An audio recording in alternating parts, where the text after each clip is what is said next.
y medicamento, conocer la terminología, conocer las vías diferentes de administración y conocer los estudios de procesos farmacológicos. Farmacología, como ustedes todos saben, es una ciencia de fármacos. En Estados Unidos le llaman esto al fármaco, le llaman droga, pero no tiene, y es indiferente, indistintamente se denomina fármaco o droga. En España y en Perú, droga es el mal uso de medicamentos que tienen implicancia social, etc. Entonces es la diferencia de droga. Pero al final es ciencia de los fármacos. Estudia los fármacos, interaccionan con el organismo, con todos los componentes celulares, y como interaccionan con el organismo, modifican funciones. O sea, los fármacos no crean funciones, sino modifican funciones. O la incrementan, o la bloquean, o la refuerzan. Entonces, eso es lo que hacen los fármacos. Y lógicamente hay varias ramas de la farmacología, no solo que estudian el origen, la síntesis, la administración, etcétera, etcétera. ¿Cuáles son los alcances que tiene la farmacología? Obtener un efecto sobre un problema, sobre una enfermedad, tenemos un efecto terapéutico. Pero lógicamente para obtener el efecto hay dos aspectos fundamentales con relación al fármaco. Uno, que se alcance concentración terapéutica en el lugar donde va a actuar. Y el otro es que produzca el efecto. Entonces, por eso es que hay dos aspectos con relación a la concentración terapéutica en el lugar de acción, o también llamado biofase. Todos esos procesos se llaman farmacocinética. Y el mecanismo de acción de los fármacos y los efectos como consecuencia del mecanismo de acción se denomina farmacodinámica. Entonces, es importante entonces saber cuáles son los procesos farmacocinéticos, cuáles son los procesos farmacodinámicos. Otro de los alcances de la farmacología es provocar efectos tóxicos. Esto se refiere al uso de antimicrobianos, por ejemplo, para los antibacterianos, antivirales, o sea, lo que produce es toxicidad. Los antimicrobianos ingresan a la bacteria o ingresan al hongo, o sea, no actúan desde fuera, sino ingresan y produce efecto tóxico. Y el objetivo principal de un medicamento, o sea, especialmente de un antimicrobiano, es desaparecer el germen, pero a veces no se hace y a veces solamente se disminuye su crecimiento. Entonces, provocar efectos tóxicos en las células neoplásicas, que es casi similar, hay muchas variantes, con mucha distancia con los antimicrobianos. La herramienta principal, acá manifiesta que es el 90-95%, algunos más, otros menos. Sin embargo, en la actualidad, cuando uno habla de terapéutica, creo que les tenemos que mencionar desde el comienzo, hay estrategias no farmacológicas y estrategias farmacológicas. La idea es que ustedes desde el comienzo, cuando tienen una cierta patología, desde el comienzo tienen que pensar que esa patología puede tener estrategias no farmacológicas, o sea, no siempre pensar en medicamentos. O sea, es importante, de repente es el instrumento principal, pero siempre hay que pensar en las no farmacológicas. Y eso vamos a ir viendo en la medida que desarrollemos el curso.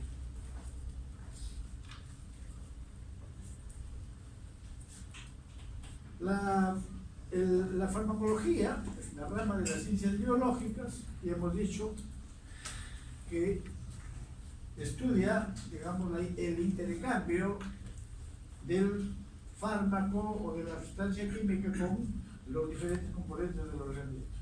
¿Qué es la definición de droga o fármaco? Que al final, una sustancia que al intercambiarse con el organismo produce un efecto biológico. Y que lógicamente, como mencionamos al comienzo, no produce nuevos efectos, sino que cambia el funcionamiento de los tejidos. De ahí que es importante, a veces como requisito indispensable para llevar a curso de farmacología se necesita fisiología, se necesita bioquímica, se necesita química también, y otros cursos, a microbiología también, otros cursos más. La diferencia, sobre esto quisiera aclarar un poco. Hay fármacos que, desde el punto de vista de definición, si fármaco es el intercambio de la sustancia con los diferentes componentes celulares. Lo que pasa es que tratamos de orientar el fármaco hacia la farmacología médica. Pero, por ejemplo, los insecticidas, ¿son fármacos o no son fármacos? Son fármacos, pero no son fármacos dentro de la farmacología clínica o médica. Son venenos, pero intercambian. ¿Y por qué? O sea, esos son una rama que vamos a ver luego, que es la toxicología. ¿Por qué? Porque no se emplean para tratamiento de enfermedades, o sea, no tienen uso terapéutico. En cambio, los medicamentos, sí, son fármacos que interaccionan con el organismo, pero son fármacos que se utilizan para la prevención, para el diagnóstico y para el tratamiento de enfermedades. Ese es lo relacionado con un medicamento.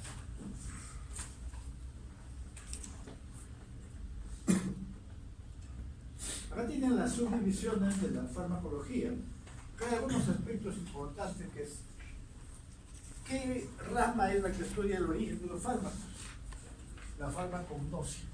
Los fármacos pueden ser de origen vegetal, de origen animal, de origen mineral, después, y la mayor parte en la actualidad ya son sintéticos y semisintéticos. Por último, ya entra a tallar la bioingeniería, que trabajan con ADN, etcétera, etcétera.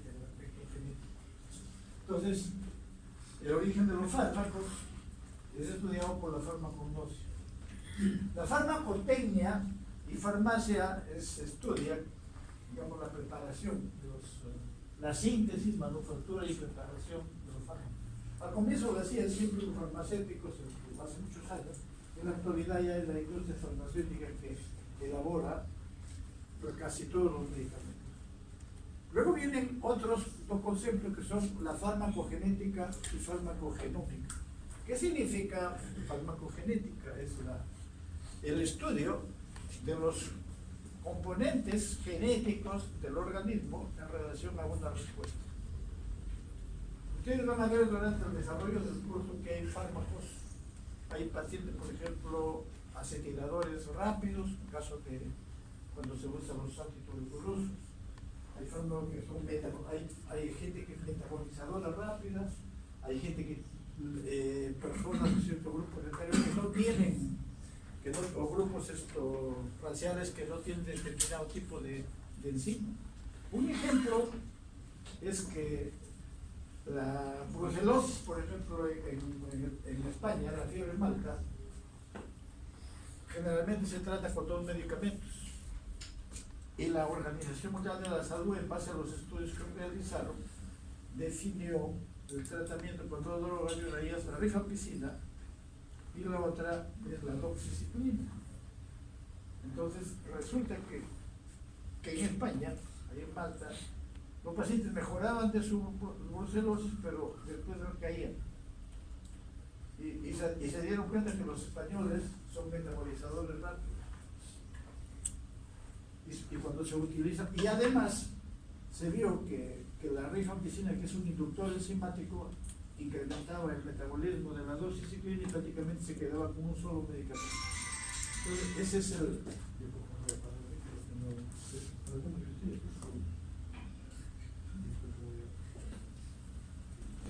No todas las personas reaccionan igual a veces por el genético. Y farmacogenética genómica estudia la interacción y la eficacia de los fármacos y utilizando esa información para posibles tratamientos. En la actualidad están utilizando varios tratamientos basándose en los genes, conocimiento de los genes. Y otro de los conceptos es farmacoquímica. Estudia la relación de la estructura química acción farmacológica. Esto es fundamental porque la manipulación de diferentes componentes químicos hace cambiar los fármacos. Luego tienen menos reacciones adversas, de acuerdo a los radicales que pongan, otros se metabolizan más rápido, otros tienen más acción prolongada, etcétera, etcétera. Entonces, esto es importante para el fármaco. Luego viene a los conocimientos, las ramas de la farmacología, que, mejor dicho, la farmacocinética y la farmacodinámica. Es importante mencionar que la farmacocinética, el objetivo principal es estudiar la relación entre el dosis del fármaco y su concentración plasmática respecto al tiempo. ¿Qué significa eso? Lo que me interesa es cuando yo administro un fármaco, que llegue, por ejemplo, tengo un problema hepático y quiero que llegue al hígado. Lo que me interesa es que el fármaco llegue al hígado en determinadas concentraciones. Pero para llegar ahí tiene que absorberse, tiene que distribuirse, tiene que metabolizarse y tiene también que eliminarse. Entonces, las concentraciones que alcancen en el lugar de acción dependen de la absorción, dependen del metabolismo, de la distribución, que de repente hay fármacos que no llegan bien ahí, dependen del metabolismo y dependen de la excreción. Todas alteran las concentraciones. Y por otro lado, ¿será igual los procesos farmacocinéticos en un neonato? No, porque en el neonato no tiene bien desarrollado todavía sus procesos metabólicos, procesos de excreción, y también las barreras hematoencefálicas también no están muy desarrolladas. ¿Y qué pasa en las personas ancianas? ¿Qué pasa? Ahí no es que le falta desarrollo, sino prácticamente hay degeneración. Entonces, su farmacocinética cambia. Por esta razón, que la farmacocinética, las concentraciones que alcanza el fármaco dependen de las variantes farmacocinéticas desde el punto de vista variante fisiológica y también patológicas. No es lo mismo alcanzar concentración en un paciente que tiene insuficiencia hepática que el que no tiene, o un paciente que tiene insuficiencia renal y el que no tiene. Entonces, es importante mencionar esto. Relación entre la dosis del fármaco y su concentración. Y lógicamente intervienen los procesos y parámetros farmacocinéticos. Los procesos farmacocinéticos son la administración, absorción, distribución, metabolismo, excreción. Hay unas siglas, ADME se llama, ADME. Y los parámetros farmacocinéticos son los que miden los procesos farmacocinéticos. O sea, ¿cómo mido la absorción? ¿Cómo mido la distribución? ¿Y cómo mido la eliminación? La absorción, lo mido con la biodisponibilidad. La distribución, lo mido con el volumen de distribución. Y la eliminación, metabolismo, con el clearance hepático o clearance renal. Y luego viene lo que es farmacodinamia. Farmacodinamia estudia la relación entre la dosis administrada y la respuesta ya obtenida. Lógicamente estudia dos cosas: su mecanismo de acción y sus efectos. Y esos efectos pueden ser de tipo terapéutico, que es lo que uno desea, pero también pueden ser efectos de tipo tóxico. Por último, tenemos lo que es farmacología clínica, que es una farmacología aplicada al paciente, que es disciplina que con bases científicas combina conocimientos farmacológicos, o sea, todo farmacocinética, farmacodinámica, indicaciones, reacciones adversas, interacciones, con los conocimientos clínicos, o sea, con la enfermedad, la fisiopatología de la enfermedad, que es lo más importante. Conocer la fisiopatología de la enfermedad y epidemiológicos, o sea, la epidemiología de la enfermedad y la epidemiología también de los mismos medicamentos, del uso del medicamento. A veces el uso que se da no es el adecuado, no está, digamos, adherido a la farmacología con el fin de mejorar eficacia y seguridad del uso de los medicamentos. Esa es la farmacología clínica. Si hay alguna pregunta, pueden citar tienen una duda pueden interrumpir, pero lógicamente con base o prefieren al final. Farmacoepidemiología, o sea, el seguimiento. Farmacología es el estudio de qué? Del fármaco, es así. Y farmacoepidemiología, el estudio de fármacos en una población. Entonces, en una población puede ser de diferente forma. Estudia el seguimiento de los efectos de los medicamentos sobre la sociedad, estudia los determinantes, efectos de uso de fármacos en grandes poblaciones. Analiza el impacto real del uso de fármacos en la práctica clínica cotidiana. Si ustedes ven, por ejemplo, el uso de antimicrobianos, la resistencia, que es consecuencia del uso de antimicrobianos, el uso a largo plazo o inadecuado, no es lo mismo en todos los países. Y dentro del Perú no es lo mismo en las provincias. Hay provincias que no tienen resistencia a ningún medicamento porque no usan. Entonces, y acá dentro del mismo hospital varía. Entonces, examina las diferencias entre experimentación controlada y la práctica habitual. ¿Qué significa eso? Que vamos a ver luego en lo que se llama desarrollo de medicamentos. Entonces, para que un medicamento llegue al mercado, necesita procesos de investigación que vamos a ver luego, que duran entre 8 a 10 años. Pero para que se pueda comercializar, hay un estudio clínico que es de fase 3 y está sometido lógicamente a situaciones experimentales, que con ese estudio, los resultados se denominan eficacia. Pero cuando ya se aprueba el medicamento y pasa a usarse en toda la población en general, ahí se ven los resultados, pero ahí, cuando hacen estudios de fase 3, hacen criterios de selección, no escogen las patologías más severas, generalmente, aunque algunos estudios sí lo hacen, no escogen neonatos, no escogen niños, no escogen gestantes, no escogen ancianos, no escogen personas que están tomando otros medicamentos, no escogen personas que tienen problemas renales, problemas hepáticos. Entonces, prácticamente los resultados que se obtienen en esos estudios son prácticamente lo que se llama eficacia. Y eso es lo que se llama la validez interna desde el punto de vista de investigación. Pero lo que tenemos que hacer es ver si esa validez interna lo puedo extrapolar a toda la población, que ese es otro aspecto que van a ver cuando hagan investigación. Entonces, y la práctica habitual ya es el uso en todos los pacientes. ¿La eficacia será la misma? No, por eso se llama efectividad. A veces la efectividad es mejor o a veces generalmente no es tan buena como la eficacia. Y lógicamente la seguridad. Y lógicamente hace seguimiento de la investigación de los medicamentos sobre la sociedad. Este es un aspecto muy importante. ¿Sabemos cómo se usan los medicamentos en determinado hospital? Así desde el punto de vista científico no lo sabemos. En determinadas zonas no lo sabemos. En determinados países hay algunos que sí tienen, algunos países que sí tienen este tipo de estudios. ¿Cuáles son la farmacología general y también justo en relación con la terapéutica? Lo que mencionábamos al inicio no es un curso de terapéutica, pero sí tenemos que hacer orientación terapéutica. Estudia los procesos farmacológicos. Primero, desarrollo de medicamentos. Segundo, la farmacocinética, farmacodinámica, reacciones adversas, interacciones medicamentosas.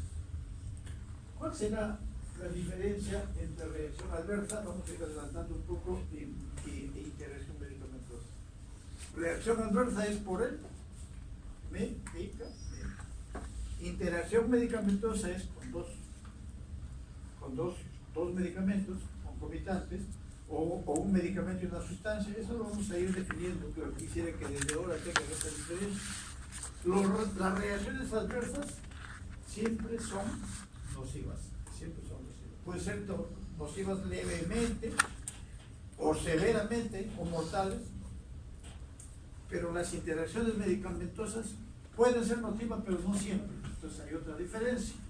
las interacciones medicamentosas aparece que se producen con dos componentes, las reacciones adversas con el medicamento en sí, pero las interacciones no siempre son nocivas, pueden ser terapéuticas. Y la terapéutica, en base a problemas, hay un proceso terapéutico sistematizado que lo vamos a pasar brevemente, y cuando hagamos ya los seminarios de hipertensión arterial y los seminarios de diabetes, ahí vamos a ahondar un poco más. El objetivo de la farmacoterapia es prevenir, curar, controlar los estados de enfermedad. O sea, no solamente, por eso hemos dicho, un medicamento no solamente cura, sino también previene. Y hay los resultados, el beneficio, y también generalmente tiene efectos adversos mínimos. Y lógicamente que estos dependen de los principios farmacocinéticos y farmacodinámicos. Para usar bien los medicamentos, esto un poco más orientado a la terapéutica, uno necesita conocer, tener primero la perspectiva farmacológica. ¿Qué significa la perspectiva? Tengo que conocer la eficacia del fármaco, tengo que conocer la efectividad. Para la efectividad ya necesito estudios pues, en poblaciones grandes, efectos indeseados, reacciones adversas y cosas. Luego la perspectiva clínica. ¿Para qué voy a usar ese fármaco? ¿Para qué? O sea, cuando ustedes vean en el hospital, algunos medicamentos han sido aprobados para 1 o 2 indicaciones, pero el uso le dan para 5 o 6 indicaciones. Entonces, es lo que le llaman margen terapéutico. ¿Para qué salió ese medicamento?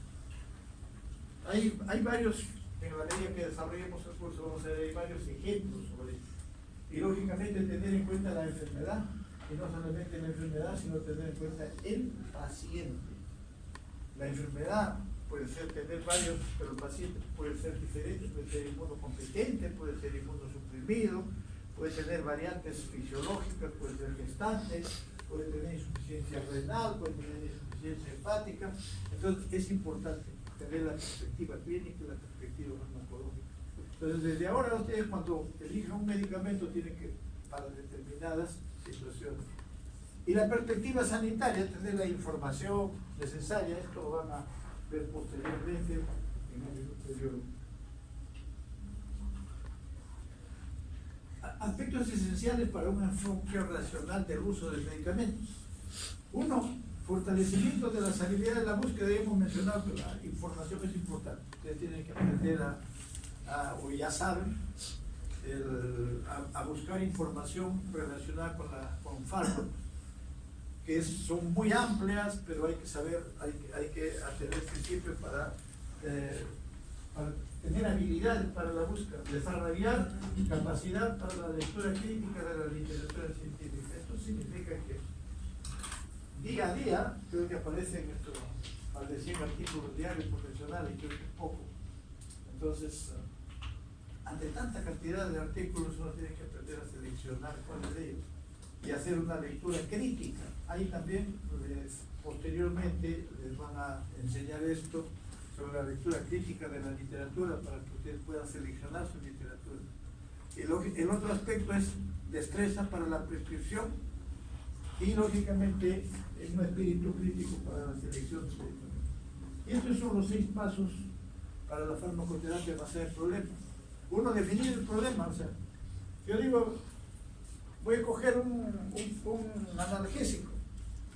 Quiero saber qué dolor es, si es dolor leve, moderado, severo, dolor neuropático, etcétera, etcétera. De acuerdo a eso, ¿y qué tiene el paciente? El paciente de repente tiene cuál es la enfermedad, si tiene bien su función hepática, función renal. Ese es todos los problemas que van. Y luego, precisar los objetivos. O sea, ¿qué espero obtener con el tratamiento que voy a dar? Y luego, formular un tratamiento apropiado, ya individualizado. Se elabora la receta, se informa al paciente y luego se hace un seguimiento del tratamiento. Estos son los 6 pasos fundamentales para hacer una terapia razonada, adecuada. O sea, con esto empezamos a decir que no solamente es conocer el fármaco, sino tengo que saber cómo viene, cómo se presenta, cómo se administra, cuántas veces al día, la duración de la terapia y su conveniencia, cuáles son sus reacciones adversas, cuáles son sus interacciones medicamentosas y cuál es su costo. Entonces, todos esos aspectos necesitamos saber y necesitamos informar al paciente sobre su enfermedad y sobre su régimen de tratamiento, porque el paciente tiene derecho a saber, pero hay formas para mencionarlo. Y por último, hacer un seguimiento de todos los medicamentos que ustedes indiquen posteriormente. Tienen que ver si que están yendo bien o no están yendo bien. Nomenclatura de los fármacos. Acá hay dos aspectos importantes. Nomenclaturas es ¿a qué se refiere la nomenclatura? Al nombre. ¿Cómo se denomina? Denominación, o sea, su nombre. El nombre del fármaco. Una cosa es el nombre del fármaco y otra cosa es el medicamento. Les voy a mencionar por qué. Cuando un fármaco entra en investigación, no le ponen nombre, sino le ponen un código. Pero el medicamento que entra en investigación tiene su nombre químico, identifica la estructura atómica y molecular del fármaco.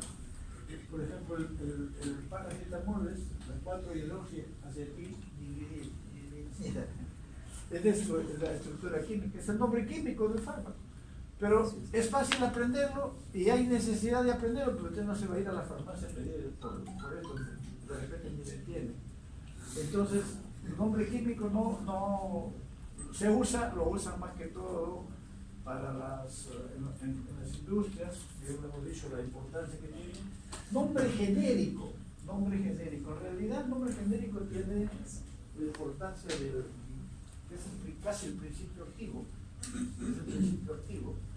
Y asignado por la primera manufactura que desarrolla el fármaco. En este caso, acetaminofén, y otro le denomina paracetamol, que es el nombre genérico. ¿Para qué nos sirve? Digamos, primero, nos orienta hacia el principio activo.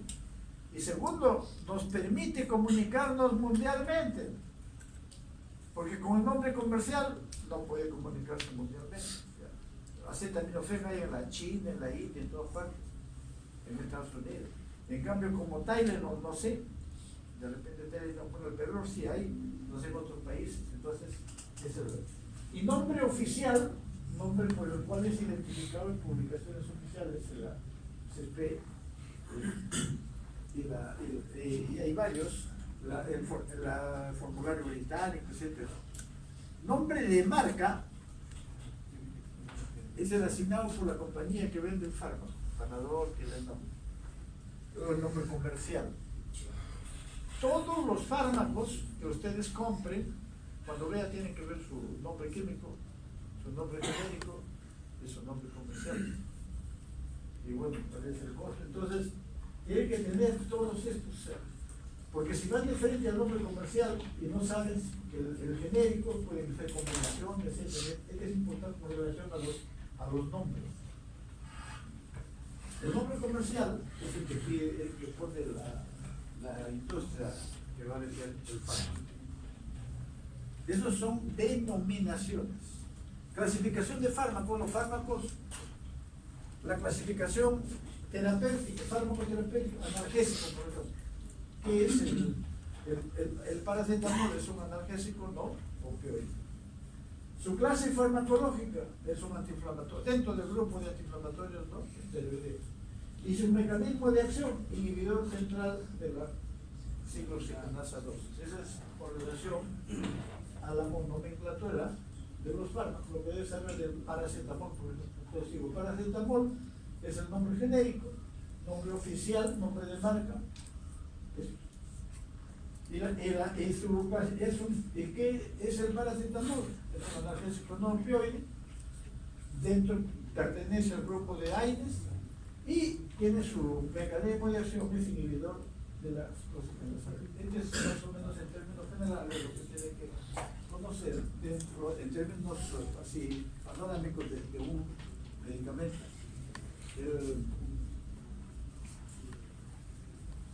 En el país, no, bueno, vamos a ver.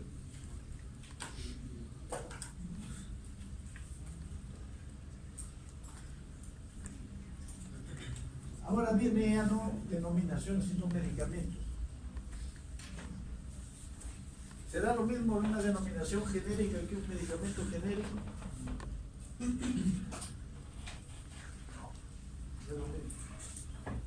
Entonces, acá tenemos el medicamento innovador.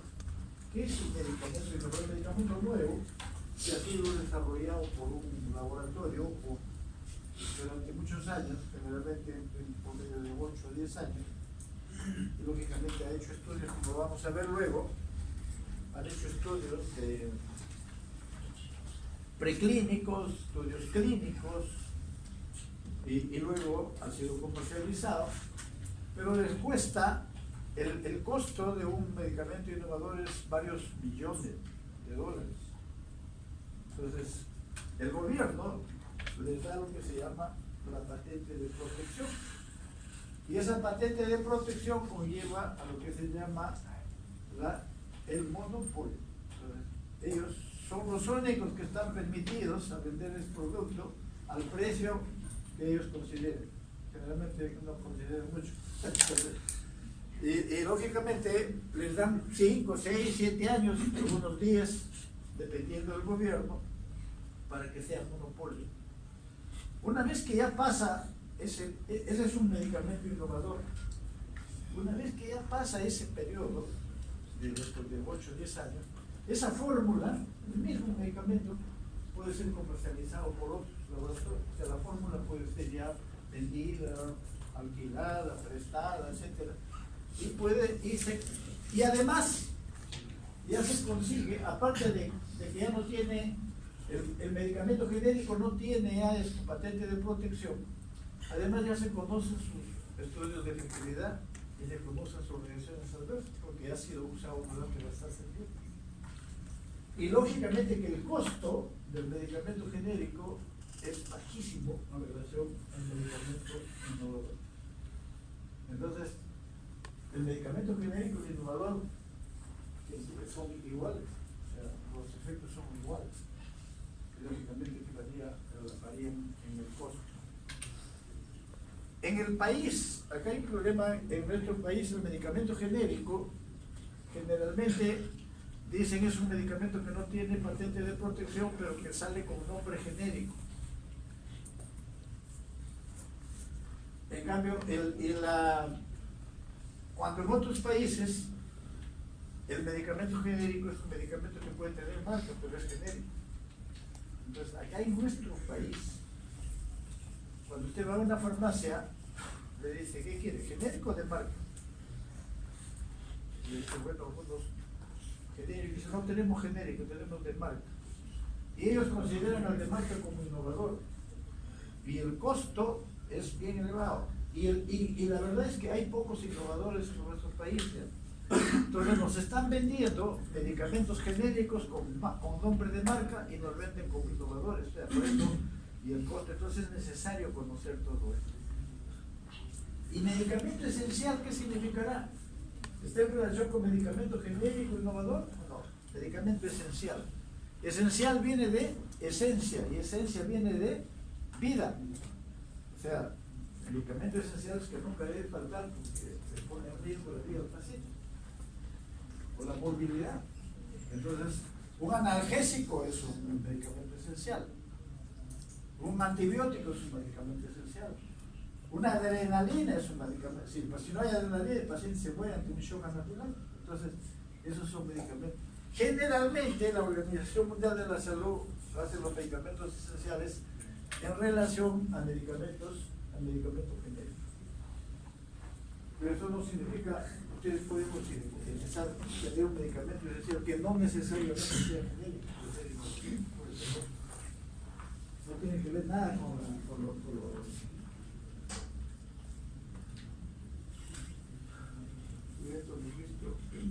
acciones farmacológicas, acciones moleculares, hemos visto nada.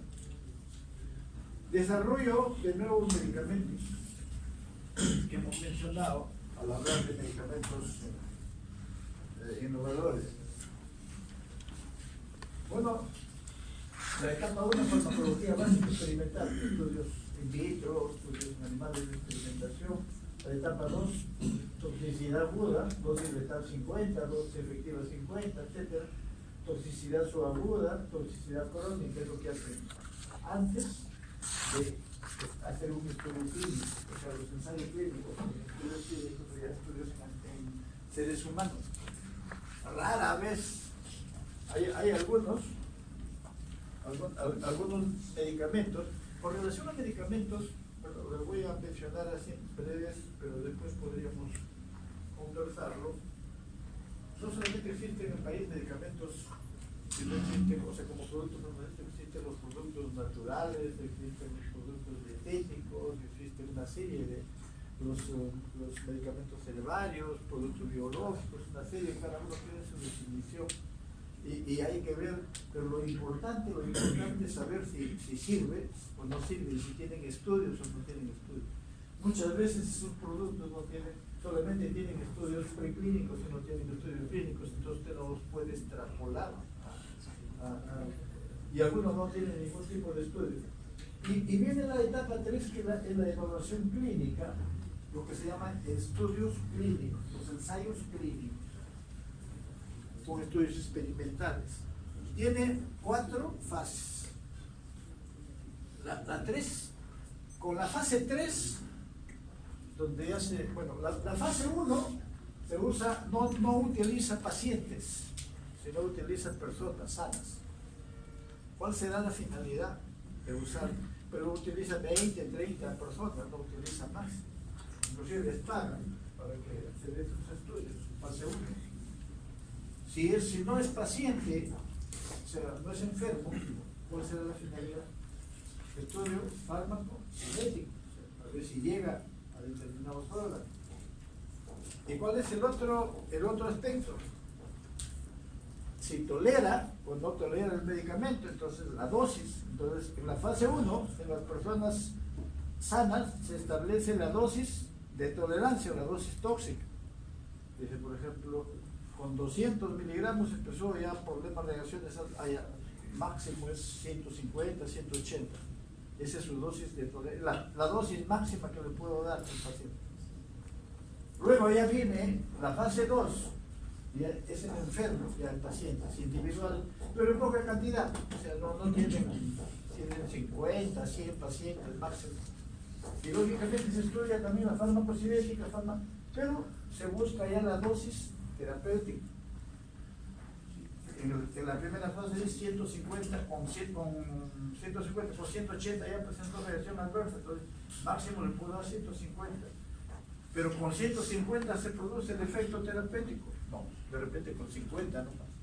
Si con 50 es el efecto terapéutico, entonces ahí tiene dosis mínima 50 y dosis máxima 150. Esa es la. Entonces, la dosis terapéutica es en los estudios de fase 2 y la dosis de tolerabilidad es en la fase 1. En la fase 3, ya lo que le llaman el verdadero ensayo clínico, que es patrón de oro para los estudios clínicos. Es un estudio clínico que tiene características doble ciego, randomizado, aleatorizado, etcétera, etcétera.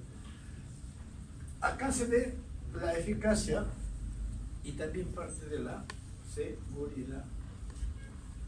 Y con esto se van, con la fase preclínica van a la institución, la FDA o la EMEA, y ellos le aprueban para ver si lo pueden usar en humanos o no, si lo pueden experimentar, disculpen, en humanos o no. Y bueno, cuando hacen fase 1, fase 2, y cuando hacen fase 3, lo presentan ya con la fase 3, que ya son miles de pacientes, y son estudios multicéntricos realizados en varios centros, en varios países, y lo presentan a la FDA, a la institución, o a la DGI, o cualquier institución, y si lo aprueban, ya lo registran y pueden comercializar. Cuando lo comercializan, viene la fase 4, autorización para el uso generalizado a nivel comercial. Pero,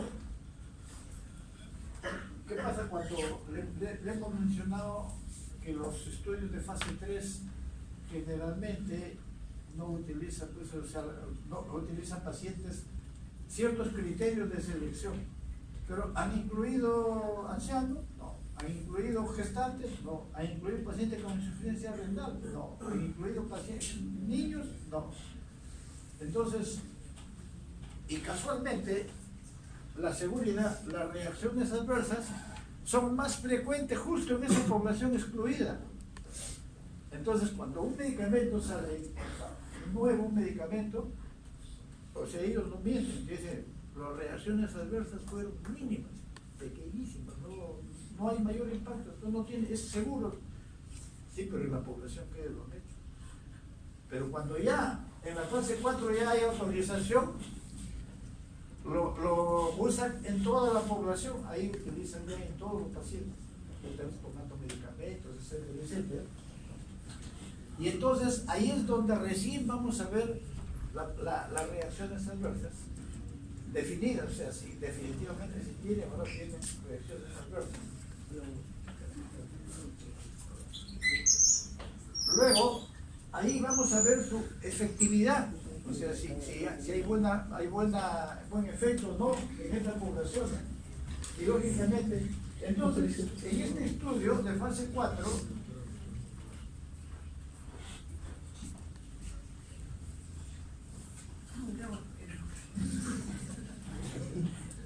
Doctor Sangari, me equivoqué de poner. Se ha cambiado de habla. No, era la otra. entonces en la fase 4 es donde se hacen los estudios de efectividad y se hace lo que se llama farmacoepidemiología. La farmacoepidemiología, estudio del uso de los fármacos, y que incluye la farmacovigilancia, que es la farmacovigilancia que van a ver en algún seminario que tienen, es el estudio de las reacciones adversas, recién en la fase 4. Actualmente se le están exigiendo aquí en el país a todos los laboratorios que no lo cumplen, que hagan lo que se llama gestión de riesgo, que hagan seguimiento de sus pacientes, los cuales están usando su producto, y digan si presentaron o no reacciones adversas y qué hicieron ante esas reacciones adversas. Que yo sepa, porque yo trabajo en una institución mayor de pero no semanas, y ahí vemos que no han presentado todavía, casi todos no presentan estudios de seguimiento de vigilancia de sus productos. Ellos dicen que hemos usado estos productos en 5.000 pacientes. Sí, pero ¿y qué tal les fue? No saben. ¿Qué reacciones adversas? No se han quejado, no, eso no, o sea, investigación tiene que hacer, o sea, eso se llama gestión de riesgo. Entonces, la farmacoepidemiología incluye la farmacovigilancia, estudio de reacciones adversas y evaluación, y los estudios de medicamentos, estudios de utilización de medicamentos, saber cómo se usan los medicamentos. Por ejemplo, nosotros hicimos un estudio en el hospital, que en provincias utilizaban, cuando recién apareció el ceftazidime como antibiótico para hacer hormonas, en provincias lo utilizaban el ceftazidime y no tenían ni siquiera cultivo de hacer hormonas.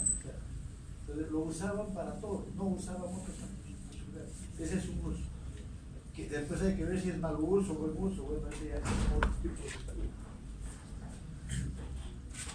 Y acá tienen los procesos, estudios in vitro, más o menos un promedio de 2 años, en animales eficacia de selectividad, más o menos hasta 4 años, 2 años más. Ya los estudios clínicos, fase 1, estudio para ver si es seguro, y estudia la farmacocinética, también hemos mencionado, entre 20 a 100 personas.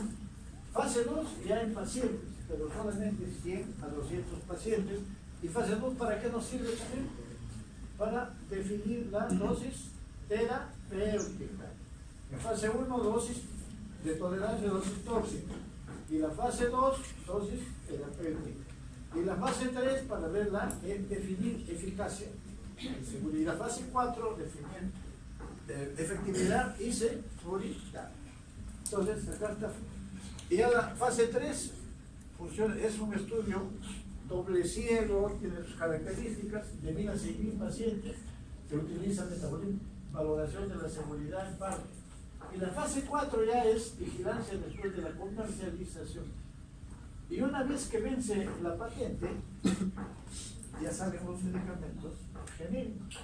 Medicamento genérico, que no es lo mismo que denominación genérica. Medicamento genérico.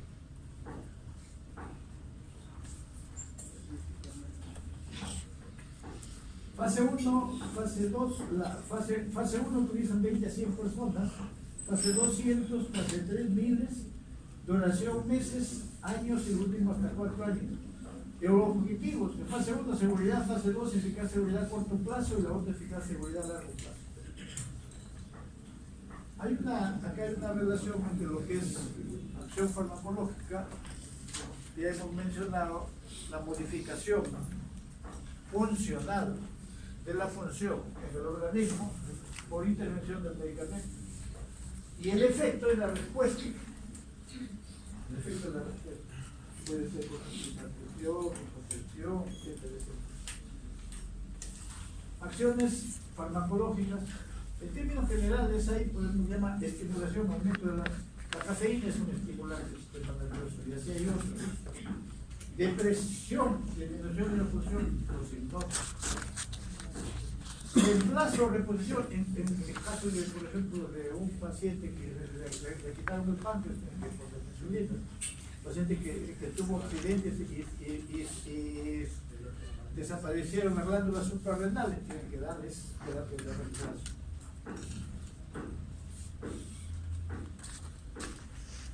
Ahora dime,